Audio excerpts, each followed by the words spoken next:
Hey everyone, I'm your host Jared Samuels, and welcome to the 25th episode of What's Behind the Game, where you'll get an exclusive look at how all your favorite athletes eat, train, and anything else you'd like to know.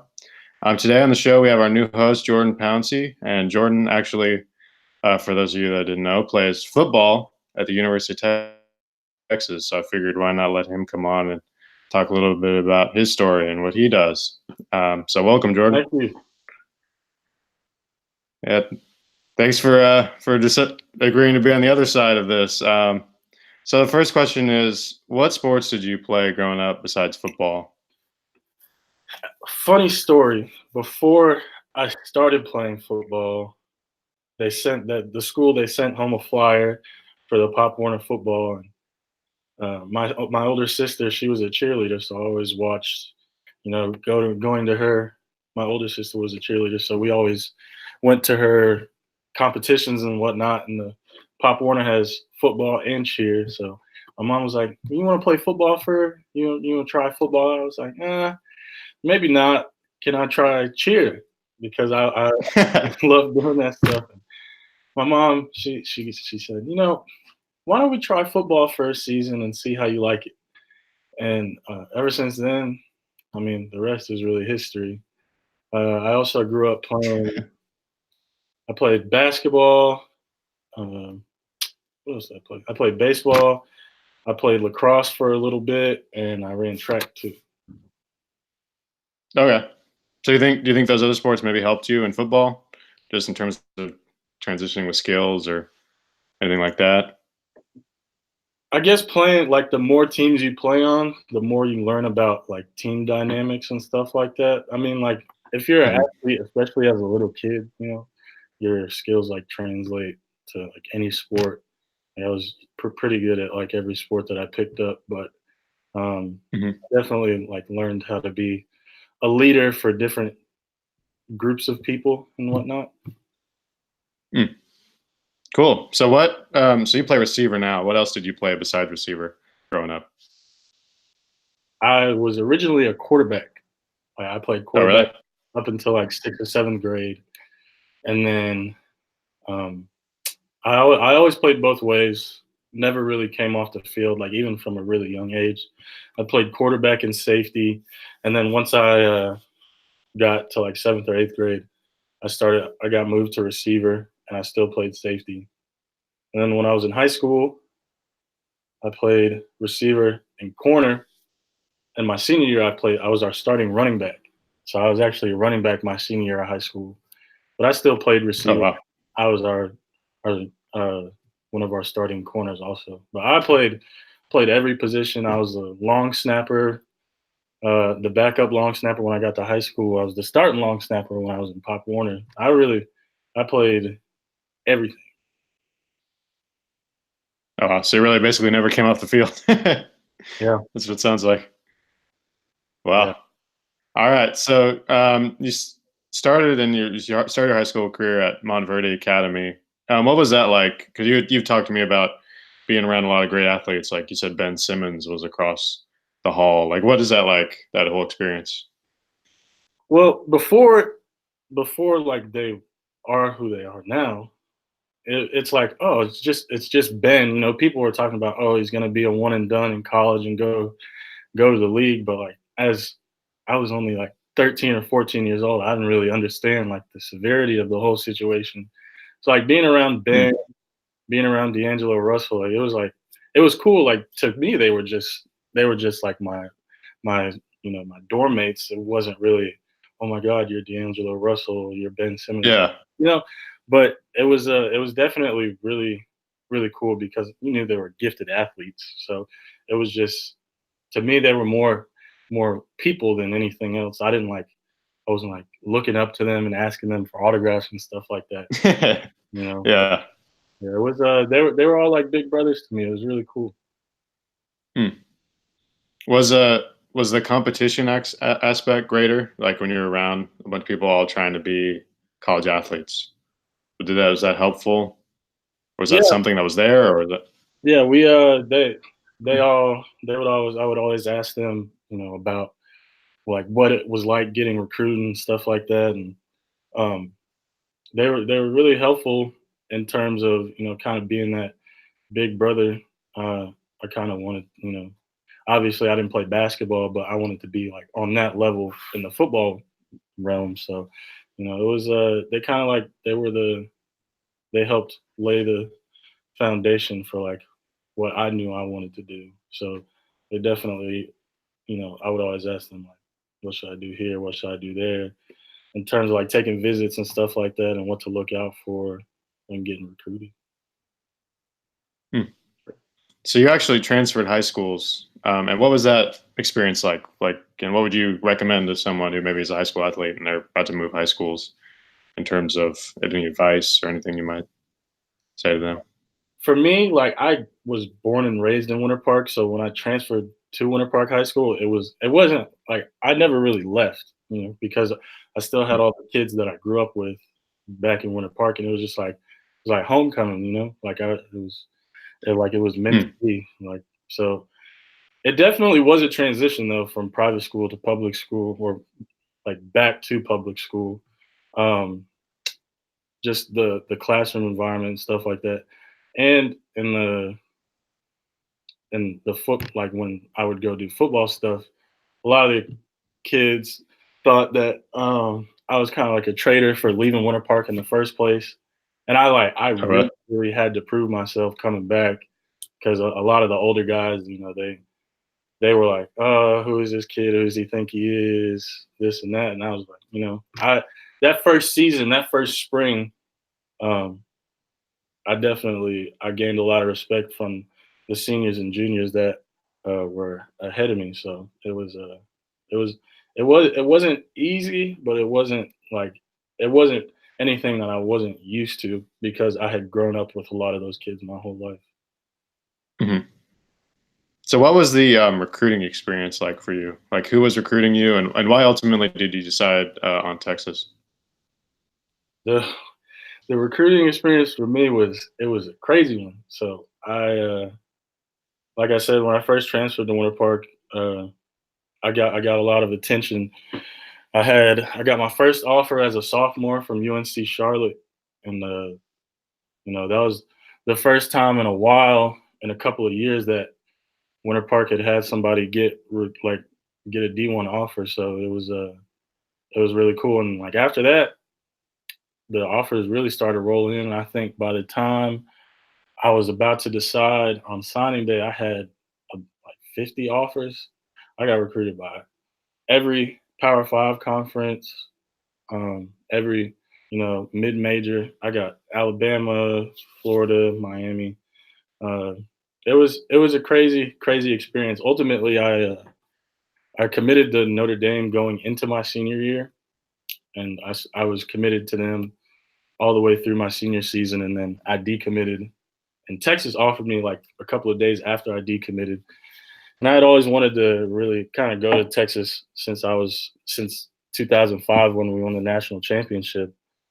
Um, and I was like, man, it seems like the opportunity. It seems obvious, and my parents felt the same way. So we ultimately decided that it would be best for me to go to Texas. And I loved it here when I came on my visit.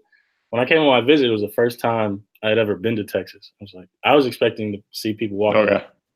cowboy hats and riding horses, but Austin is not like that at all, and I just fell in love with it. Didn't you say you made like a recruiting, like a big video announcement video or something Yeah, when you announced? I had so I decided on signing day. I played my commitment video. I helped produce and edit and direct my commitment video. Me and two of my friends from back home, Walker Simasek and Clay DeHart, they kind of they took the lead on it, but I was helping a little bit. But we made a commitment video, played it in front of pretty much the whole school. Everybody uh, everybody came and watched, and there was TV cameras, and it was just a really big event. And like for me, I, I love that, and it was a really cool experience to have everybody that I grew up with there when I was deciding what school I wanted to go to. Everybody thought I was going to go to Miami, but there was a lot of people that were surprised because I kind of like leading up to signing day, I didn't really talk to anybody. I wanted it to be a surprise. Like, I don't every time people would ask, Yeah. be like, oh, I don't know, I'm sorry. So yeah, it was a really cool. My whole recruiting process, everything was it was hectic, but I definitely made the right decision. Mhm. Well, I didn't write this down, but I'm curious. What was it like transitioning into college football? Like, how big is the jump, especially big time college football, like Yeah, the Big 12? it was it was really it was like I was like starstruck. I was because I'd always wanted to go to Texas, and like I would wake up in the mornings and be like, wow, I'm actually about to go to practice for the Texas Longhorns. Like it's a real surreal feeling. Yeah, it was definitely difficult. Like that first year, you go through a lot of changes, not only like physically but mentally. You start to learn more about yourself. I mean, for like most other people, it was their first time living away from home. But I went to boarding school, so I had lived away from home. I kind of like had like my routine down, but it was a lot of learning. You start to learn more and more about yourself, and you start to kind of change into a different person. But it's a big growth process. I gained like 25 pounds. Uh, it was a lot of changes, but it definitely was for the best. Mhm. Who would you say at this point has been like the biggest influence on your playing career so far? In terms of like the physical the physical aspect, as far as like what I do on the field, the reason I even got recruited in the first place were in part to my high school coaches, uh, especially my receivers coach from high school, Coach David Benson. He if it wasn't for him, I wouldn't know anything about playing receiver. I wouldn't even got the attention that I got. So I really give a big shout out to him. And then the rest of the staff, they they pulled a lot of strings. Well, not pulled a lot of strings, but they used their resources to help me get recruited. Like they knew a lot of college coaches, and they would tell them, oh, I got this kid, and they I definitely caught their eye. So, but the whole Winter Park High School coaching staff was a big part of why I am where I am today.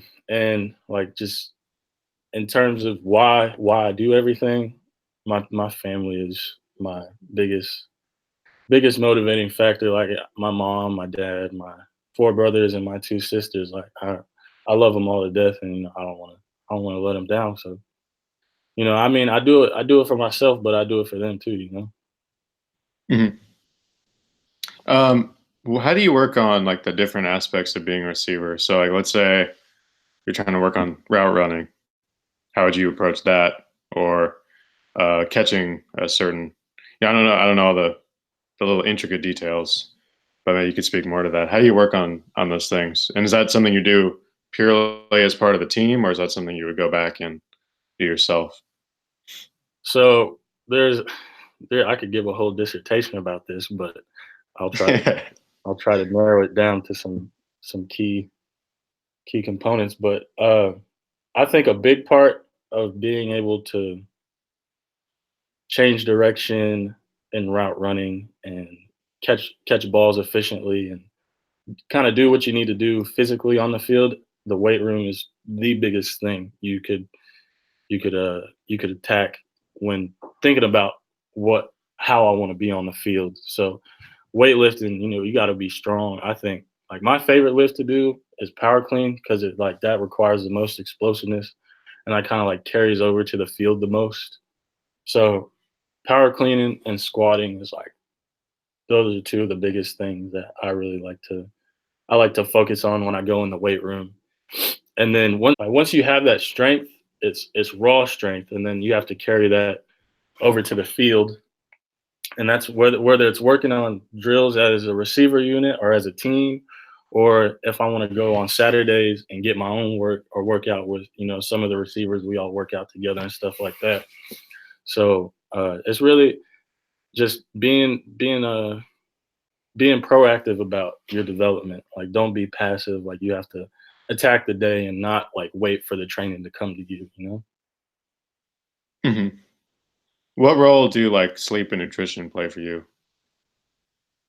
Uh, definitely a big part. I think everybody on the team, like, nutrition and sleep are like two of the biggest. Nutrition, sleep, and hydration are the three biggest things you could, when it comes to, you know, preparation for practicing games. Some nutrition definitely plays a bigger role in some people than others. Like the linemen, they have to be more conscious about what they're bringing into their body, and because like some linemen get fat, and some linemen have like no body fat, even though it looks like they're just super ripped. But nutrition is very big. You have to have a nutrition plan, and that's being in college, you work with a nutritionist, so it's you have a lot of resources when it comes to nutrition. And then sleep, I'm kind of bad about this. I need to, like, sometimes I just have to put my phone down and be like, I want to go to sleep by 9:30. So I need to go to sleep by 9:30. But yeah, sleep, nutrition, and hydration. Hydration is something that a lot of people don't really know about. But if you're hydrated, Hmm. like that can save you from so many problems, like concussions, um, injuries to your ligaments and stuff like that. Because when you're dehydrated, your body is, it doesn't have enough water to kind of like, how do I say it?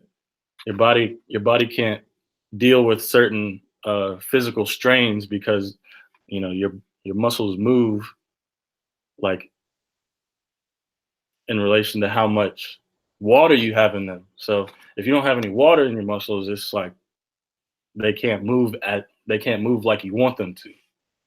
So hydration, Hmm. like, there's a whole presentation I could also give on hydration. So uh, hydration is very big.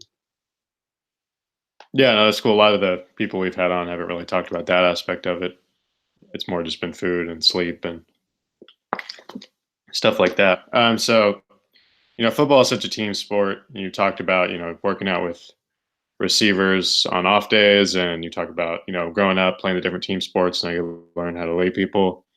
What role do your teammates play in your progression as a player? We really try to get the best out of each other. I think our leaders in the receiver room, you know, me going into my third year, I'm starting to have to learn that leadership role. But Colin Johnson. He's been a big part of our dominance on the field. He talks about calling in your own best self. His Instagram name is Call In Johnson. And that's kind of like a thing, calling in your own best self every time you step on the field. Um, and we push each other to be great. We get after each other. We laugh. Sometimes we have to get on each other. It's not because they're trying to be malicious. It's we love each other and we want to see each other be great. So we really push each other and we feed off each other's energy. So at UT, you played in a lot of big stages like the Red River Rivalry against OU, and this past season you played in the Sugar Bowl. Can you take us through those experiences of playing in those games, and then also you personally, like how you prepare for something like that big stage? Playing in those games, it was crazy. I had been to never been to New Orleans before, so I got to experience that and experience the Superdome, which was crazy. It was unlike anything I had ever experienced. As far as getting ready for those games, I feel like I'm a very like superstitious person. Like, I don't like changing my routine, so I like that I have to do like everything the same. Like, I wear like down to like what underwear I wear. Like, I had to wear the same underwear like every weekend. Well, I washed them. Like, I'm not no dirty. But like, everybody has like their game day socks. I had my game day underwear. Yeah, yeah. I'm very superstitious, and I tried to keep my routine the same every week. And if I was something was thrown off, I was like, oh, I feel real uneasy. But I mean, you get ready for every game the same. You don't really want to change that routine. Ever since I was a little kid, I've been like that. So I really, I Mhm. I keep my routine the same. Nice. Well, since you're on the, helping on the show, can you talk a little bit about maybe what you do outside the football field? I thought I read on the UT website you're a drummer, which I actually am a drummer too. So if so, that's pretty awesome. But maybe what do you do outside the football field? Yeah. So when before I ever even thought about playing football, both my parents were musicians, so I have been in music literally since I was in the womb. Like it's been a big part of my life, and I don't really play as much anymore because I don't really have much time to go do things But yeah, music is a big part of my life. I play a lot of different instruments, but drums is like my main one because that's what my dad plays. So yeah, I do that, and then I'm a film major, radio, television, and film major here at UT. So um, I like I really like cinematography and stuff like that. So I want to be a sports broadcaster. Like that's like my dream job. But uh, I love being a film major. Like it's so much fun. I just got done filming a project, and I'm about to go edit it here later today. So I really, Oh, nice. I've always been into like the arts and stuff like that. So yeah. Awesome. Well, this is the final question we ask everybody, and I'll ask it to you too. What are your top three recommendations for young athletes? Top three recommendations. Okay, number one, probably the biggest thing for me was never let anybody tell you what you can and can't do.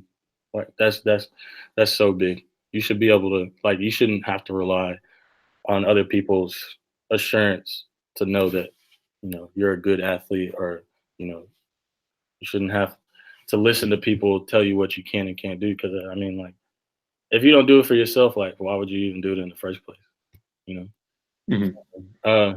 number two, this is one that like I had a hard time with when I was in high school, but like, take the weight room serious, like take training serious, like that will like help you so much more on the field, like more than like you'll realize you'll be like pushing somebody around and like, I didn't used to be able to do this. But if you attack the weight room and attack training, like your body will be able to do things that you never even thought you could do. So really attacking training, that's probably number two. And then number three, have fun. Have fun with it. Like if you're not having fun, you probably shouldn't be doing it. Like, I don't know. That's big for me. Like sometimes when I'm out at practice, I'll just have to like stop and smile because I got sometimes I forget, we get so wrapped up in it. Like it's like, why do we do it? Hmm. And it's like, oh, this is why we do it. We do it for moments like this, when somebody goes up and makes a one-handed catch. Like that's fun. It's fun to see that. And like Hmm. when you juke somebody out in practice, like that's fun to do. You make somebody look stupid. That's fun. So you gotta have fun with it. Like, I think like I always, people always say this on social media and stuff, but it's real. Like when it's not fun anymore, then I'll stop playing. So I Hmm. have fun with it. That's the biggest thing.